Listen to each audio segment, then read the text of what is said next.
You shaped it in your mind. Total performance. Now the all-new Toyota Supra brings it alive. Super Power, created by a 3-liter 24-valve, 200-horsepower engine. Super Suspension, racing type, double wishbone, fully independent. Super Cockpit, where you perform. The new Toyota Supra, performance without compromise. Now the Supra dynasty begins. Who could ask for anything more? In this video, we'll be discussing using a Toyota Denso coil on plug, model number 90919-2240. These can commonly be sourced at your local junkyards in models such as Prius and Yaris. At first, I installed these coil-on plugs on the 2JZ and determined that the hardware that would be required to adapt these reliably would have to be custom made. And after looking into 3D printing and all the costs associated with it, I determined that it was just best to go with an aftermarket kit that's already available. I looked on eBay and found a company, a machine shop in Australia that produces these, and I ordered them from them. Shipping was rather quick. We got it within a week, and I'm pretty happy with the hardware. It fits very well. There are 2 Allen screws at either end of both brackets that hold the brackets down. I found that it was easiest to leave those Allen screws out of place while installing the coils so that you can slide the bracket forward and backward to align the coils properly. Okay, now that the coils are mounted, let's get them wired in. We have a 4-pin connection. Pin 1 is going to be ground from the ECU. Pin 2 is going to be trigger, again sourced from the ECU. This tells the coil when to ignite. Pin 3 is not used in this application. And pin 4 is ignition power, which is energized while the key is in the ignition and in the on position. And this should be fused with either a 10 to 15 amp fuse. Now to build the harness for the EMU black. These are the connectors. I've taken them over here and I verified that they actually fit on the coil. I'm actually going to have to loosen that because it won't fit in there. But I did confirm that it does fit. So we will loosen these when we're putting these on. Not a big deal. But basically I have a pin out here that tells me which wire goes where. And so I'm going to start to actually strip the wire and start to try to build this little harness here. So first things first, I'm going to put your boot on. You're going to strip away. That's about all that you need to strip away. If you look at your crimp and your connector and your crimper, you don't want really to strip any more than that away. Roughly, if you look at it, it's a little longer than this distance here. The copper is. I don't have an exact measurement to tell you. I just kind of go by my past experience. So we have this little crimping tool here. I have to make sure I'm setting it up properly and start getting it ready.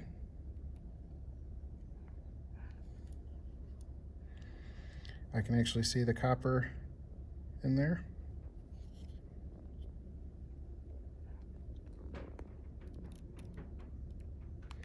Actually, what I'm going to do is release this guy. I'm a little rusty right now. I don't do this every day, so bear with me here. But let me get this guy in here like we want it. Like so. Oh.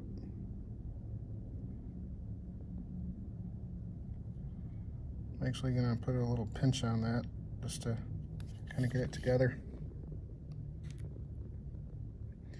You can see the copper centered in there. The insulator is not in the way.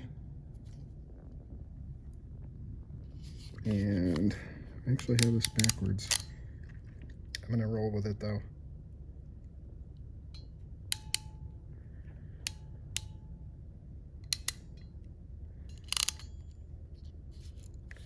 Okay, and then there we have it. You do a little pull test on it, make sure it's good. It's got good, it's good and clamped. It's not, oh, I actually just pulled it off.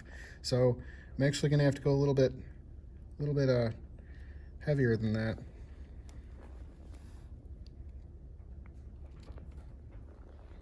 It felt good at first, but I'm glad I gave it a little bit more of a pull. Again, I don't do this every day, so not an expert, but I know enough to be dangerous. All right, I'm gonna put this in here. I am gonna do it on this larger one first, and then I'm actually gonna redo it on this one that's a little thinner.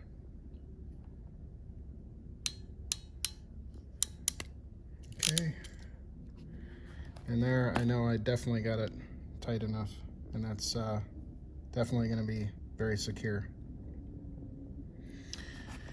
And in looking at this on here, the gauge is, let's see,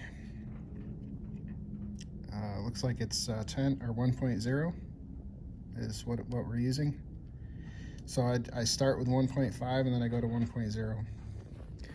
All right, so the pin that we want to do it on, that it'll go into, is the second one over, and that's going to be the ignition trigger from the ECU, and it just clicked. You can actually hear it click, and we have our weatherproofing boot, you know, on there, and it's flush with the end of the connector, so that's exactly what we want.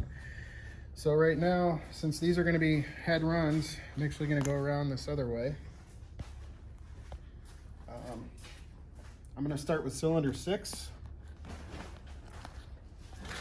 We're just going to go connect it real quick, and we're just going to kind of loosely, I don't know how exactly we're going to run this, just depends on how much room we have. I know that the wiring loves to bake in this area, so we're going to actually put this heat sleeving on it. I think that even with the cover on, we'll have enough room. Looks like we have a nice channel here where we can actually, we have a fair amount of room to run the loom, even if we just run it right above. So I'm not too concerned about that. So anyway, we're going to just kind of roughly get this guy cut. We're going to do it with all the rest of them, and then we're going to worry about our power and ground last. So the connector it's going to go into is right here. So I'm just going to cut it right about here, which is probably a little long, and then I'm going to label this.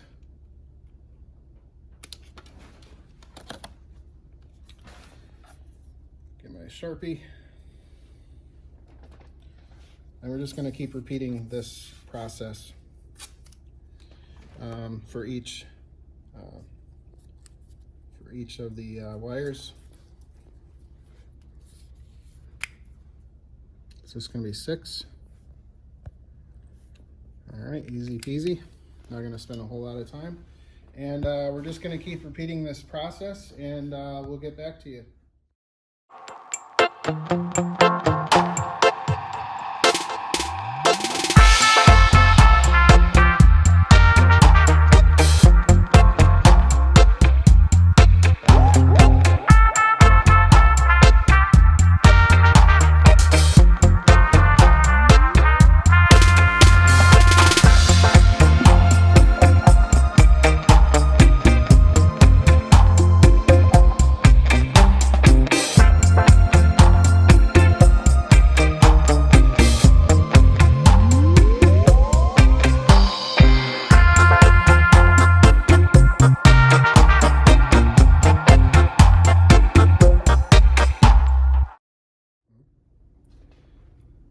so we're continuing our coil wiring, and you can see here that we've got our grounds and our power. We're gonna batch it into the first group of 3, and we'll finish it with the last group of 3. We're going to have multiple splices in here, which I know we try to avoid, but instead of having 6 wires get shoved into 1 wire, I'd like to just kind of go in smaller successions. So basically, I'm going to add these 2 wires into this wire, and then this wire is going to go over to here, and the ground is going to do the same thing, but this is basically the switch 12 volts. And we're going to add a splice in somewhere in this vicinity, maybe even back in here, so that it's you know, kind of out of the way of some of the heat. But anyway, so I'm probably going to cut this guy somewhere in this vicinity here. And what we're going to do is get a crimp, non-insulated crimp that's just large enough to fit over the wire itself with the insulator. So that's about as small as I can go. I usually like to go the smallest I can so that I get a good secure crimp on the copper wire. So anyway, I'm going to put this back, and you have to prepare. So what are we going to want to do? We're going to want to use something. What are we going to want to use, Aiden? Heat shrink. Heat shrink. We're going to want to heat shrink over a non-insulated crimp so that we don't have an exposed connection here, tapping and grounding on the head. So in any case, I'm going to kind of leave these a little bit of a loop on these wires, and we're going to leave them kind of probably about this length. Let's say that this will be good. Might even do a little zigzag here, but in any case, actually, we could just run these guys over to here, and that might be the best way, the best approach. And basically,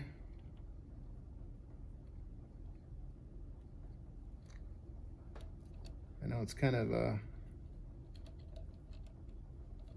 crazy right now, but basically, just trying to get a good length on these guys. I'm gonna cut it where I think we want them. If I'm a little long, it's okay. You can kind of do a little zigzag with the wire. So basically, I'm going to probably cut these guys back to here. I'm gonna do this with these. So basically, what I'm gonna do is I am going to mark. I got those where I want them. So I'm just basically gonna mark right here with a marker. And then I know that that's gonna be my crimping point. Okay, that's where I'm gonna actually have the junction of all these wires into one. I'm gonna cut these guys a little beyond that, so we're gonna strip away at the black. Cut that off. And what I'm gonna do is I'm gonna start preparing us for our heat shrink. That's great. I'm gonna cut one shorter piece of heat shrink and a longer piece of heat shrink. And let's see, we can actually put the heat shrink on last on this one. Just gotta kind of think backwards on this. So now what I'm gonna do, this is a little tough and a little challenging, but you can see my mark is right here. What I'm gonna do is, this is 20 gauge, so put 20 gauge on here. I'm gonna cut the insulator here. I'm gonna cut the insulator here. Actually, I'm gonna go a little bit further than that. I want to allow plenty of room. Okay, so that's how much I've allowed. And now, this is where, Some people might not do this because you run the risk of scoring the wire. And I have a brand new razor knife, so it's plenty sharp. So I don't mind doing this one bit. Okay. Voila. So now you can see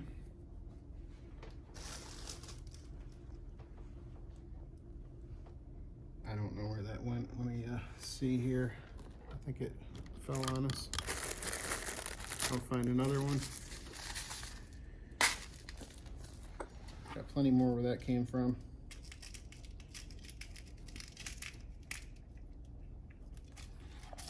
Okay.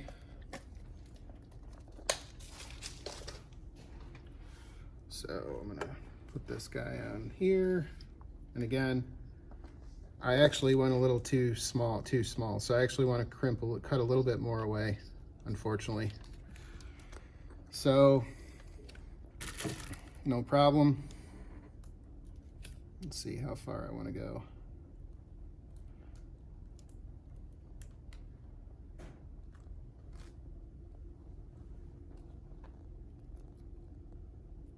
Okay, I'm going to go to there. Got my handy dandy.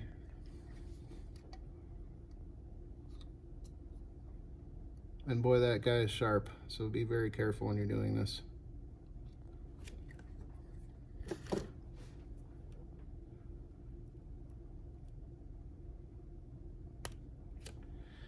Okay, so once again, now you can see we have copper wire on either side, so that's perfect. So now what I'm going to do is strip away at these guys.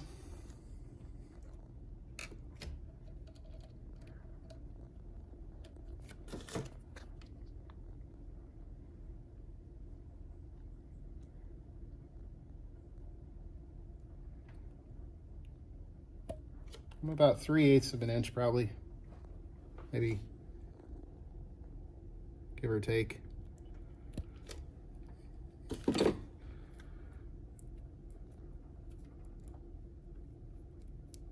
Okay, I always like to twist my wires. And so we want them all to flow in the same direction. But the reason why I did this is I don't want to break the wire, and I want to have a nice continuous wire. I already am going to have enough splices in here, so I'm trying to keep the wire as strong as I can and as good as I can. So this might be a little tedious and challenging. I might have to go the next one up.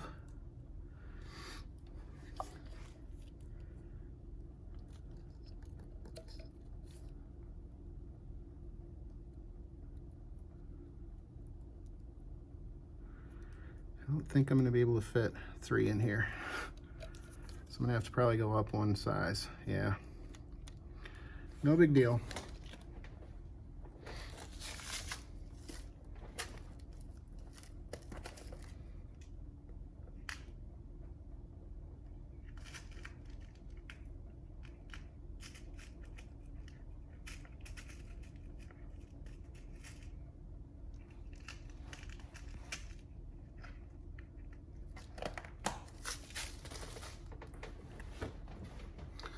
Okay, so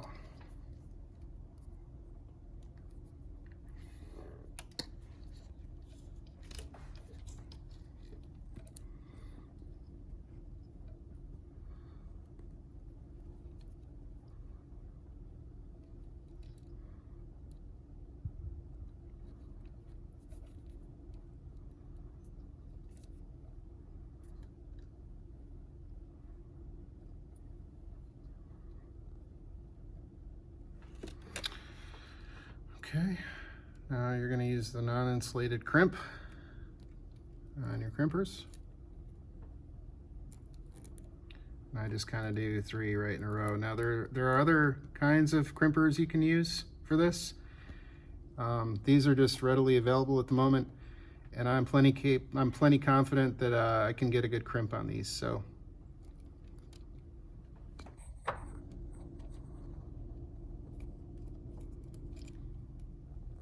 All right, and there you have it. So we're all done. Wires will basically be like this. Okay, I'm gonna actually crimp this a little bit more.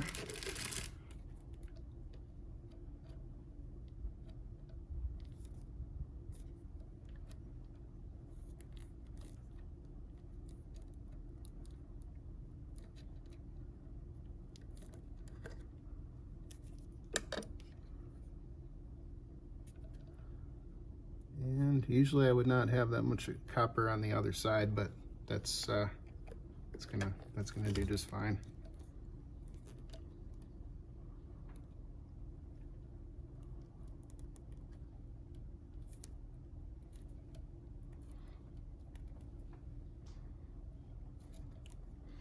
Basically, when you're done, you want to make sure that there's no sharp, jagged edges that are going to poke through your insulator, and that's why I like to double up my insulator, my insulation. So I'm going to get the heat shrink gun.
This one's a little bit longer.